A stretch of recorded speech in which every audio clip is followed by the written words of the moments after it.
And then it's the final step is to really finish your tracks, which is really also the most difficult step. How that works for me is most of the time, to be honest, is just the deadline. So where you think, at one point you just have to say it's finished. It's of course a lot of comparing, and the final step is always the final plugins as well. It needs, like I told you before, and I think that's really important. It already should sound very good before you do any kind of mastering tools on it. I can show you what I did with the dub track. What I do quite a lot is use the Maximus. That's a multi-band limiter / compressor. I can show you a little bit what I did here with the dub. I pushed the low frequencies a little bit. The mid frequencies I did also a little bit compression, and with the high frequencies did a little bit compression. But it's subtle. I can show you with and without it. Without it. With it.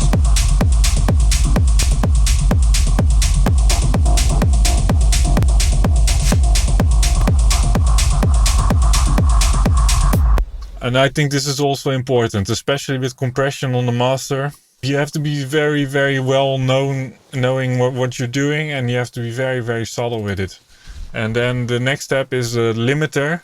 And what I see a lot is that people want to fix their mix with the limiter and they just push it up. But this will never ever work.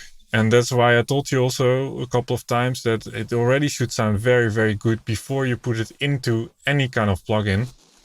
I can show you as well. I use also limiter here, but it's really, really, really, really little.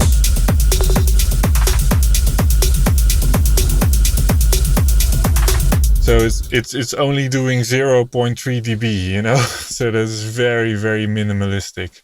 I mean, I have to be honest as well. If I play it without the plugins, then it's already a little bit too loud. So this Maximus is also dimming it a little bit, and it's also actually clipping a little bit.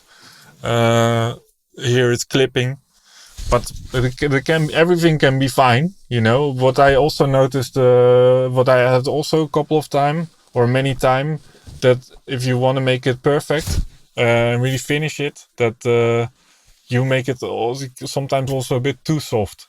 And then when you play it in the club, then you think, actually that old version, which was looking a little bit fucked up because it was clipping and it was not perfect, and that could be really better. And that's also why I think it's really important that you just save new versions, and then even if you work the whole day to make your kick like perfect in the mix, blah blah blah, you still have to be honest to yourself and then really think, is this really gotten better or not? And better doesn't mean is exactly within these borders, and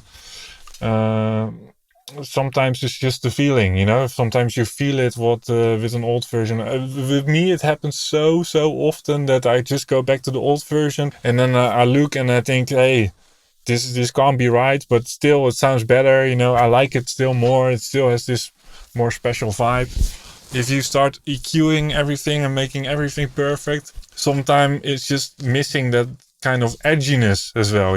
Maybe some frequencies need to be a little bit too loud. I mean, that's the complicated thing. I mean, you're watching this tutorial and you think there is this magical formula, maybe, but sometimes things have to be imperfect to sound better somehow. It's difficult. And then that final step is very important, that you have a lot of reference tracks. It is also important that you listen to different speakers. I think one thing is also very important, that if you start mixing it down, if you start mastering it, you do it shortly.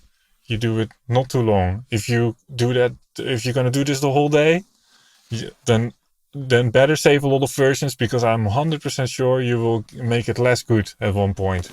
For me, it's kind of the golden standard. It's kind of like I work 3 hours in the morning, 4 hours maybe.